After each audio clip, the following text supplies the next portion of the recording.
বাংলাদেশ ছাত্র রাজনীতির ইতিহাসে আবরার ফাহাদের নাম আজও এক বেদনার স্মৃতি হয়ে আছে। 2019 সালের 7 অক্টোবর রাতের সে নির্মম ঘটনা মনে করলে এখনও গা শিউরে ওঠে।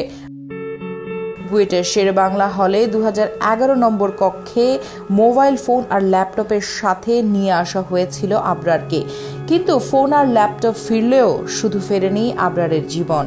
ছাত্রলীগের কিছু নেতাকর্মীর পৈশাচিক নির্যাতনে মুছে গেল একটি সম্ভাবনাময় প্রাণ। আলোচিত সেই ঘটনা এবার উঠে আসবে পর্দায়। শর্ট ফিল্মটির নাম দেওয়া হয়েছে রুম নম্বর 2011। নির্মাতা শেখ জিসান আহমেদ। জাহাঙ্গীরনগর বিশ্ববিদ্যালয়ের শিক্ষার্থী এই গল্পের মর্মস্পর্শী দিকগুলো সিনেমার পর্দায় তুলে ধরার উদ্যোগ নেওয়া হয়েছে।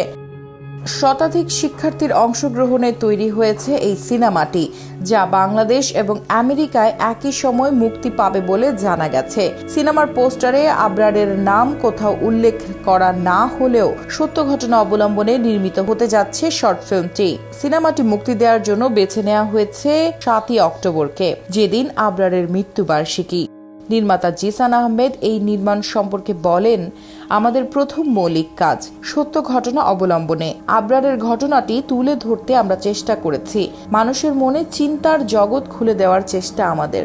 সেই 2011 নম্বর কক্ষ, সেই নির্মম রাত আর সেই অবর্ণনীয় কষ্টের গল্প আবার ফিরবে সিনেমার পর্দায়। আগামী 7 অক্টোবর আবারও সেই বিভীষিকাময় রাতকে আঁকড়ে ধরে স্মৃতির পাতায় ডুব দিতে প্রস্তুত সকলে।